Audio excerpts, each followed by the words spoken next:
First, a sort of a clerical issue. My understanding is the Submarine Industrial Base 2025 study is done.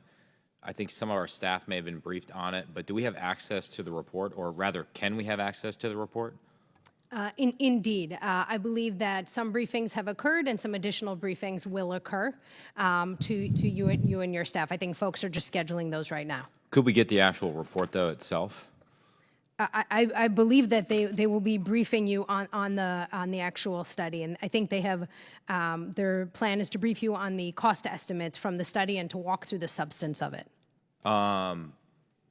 Wait, so, presumably the study's like instantiated in like a physical document, right? Like, could we just get the physical document at some point to read it? And if we're assessing the health of the submarine industrial base, I think that'd be like very helpful. Yeah, I believe the plan is to sit down with you and your staff and walk through materials related to it. And I would note that did inform the numbers that were in the supplemental. Okay, I guess. In addition to me walk through the material, could I just have the material to read the material? I can take that back. I think as of now, the plan was to brief you all using materials, to be clear. If you could take back that we would like the actual report, I think that's very helpful. I don't speak for the rest of the committee. I understand things through like reading them as opposed to the briefings. Again, I think it would be in all of our interests to have the actual document and read it. And it could be like a controlled, classified, whatever form. Okay. Thank you. I've now wasted a minute and a half on that. The Chinese military power report released just last week projected that China's subforce would grow to 80 boats by 2035. Under our current planning and execution assumptions, how many American subs will be in the fleet by 2035? I don't know if that's for Mr. Raven or Vice Admiral Houston. Sir, I'll have to look up exactly that year. Yeah, Representative Gallagher, my approximation would be about 5.5 by that time. 55 yes, by sir. About that time. Yes, sir, and we'll validate that number for you. 55 relative to 80, you could argue that ours will still be far more capable at that time. But still, that's a concerning trend. Representative Gallagher, there's no comparison between our submarines and China. It's a totally different power projection. Majority of Chinese submarines are diesel. Ours are all nuclear, highly capable, multi-mission. Our submariners are world-class. It is not a comparison. I completely take that point. I guess this is a broad argument that's made with you just look at the overall PLA Navy, which is already bigger than ours.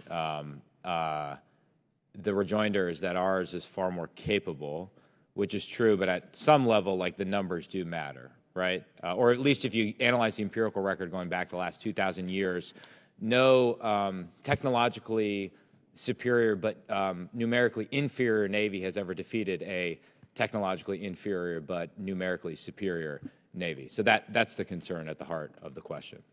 If our fleet size continues to shrink, that's more of a statement than a question. We are here talking primarily about Pillar 1 of AUKUS today, right, which is incredibly important, if not the centerpiece of the whole effort.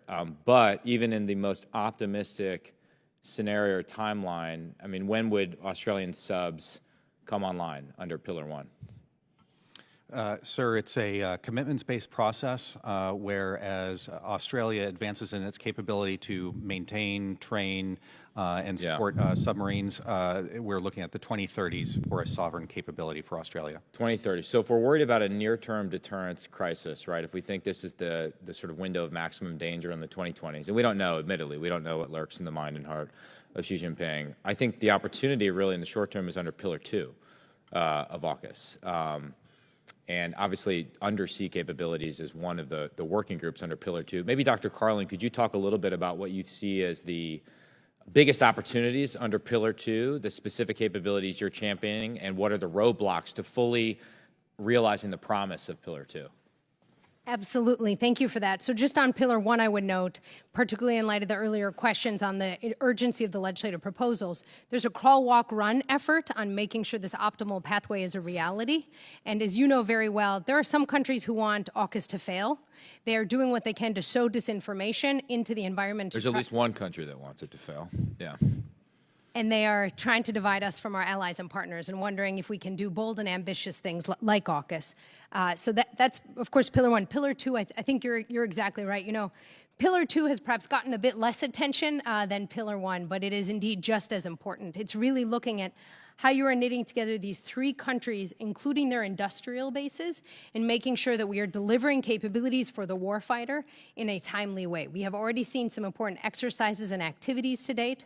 What I would say, though, is our ability to knit together our industrial bases, our ability to really encourage innovation, that is going to be dependent on our ability to have an export control system that is as dynamic as possible. And that's part of the reason for that fourth legislative proposal. As you know, it's really not a zero-sum game anymore.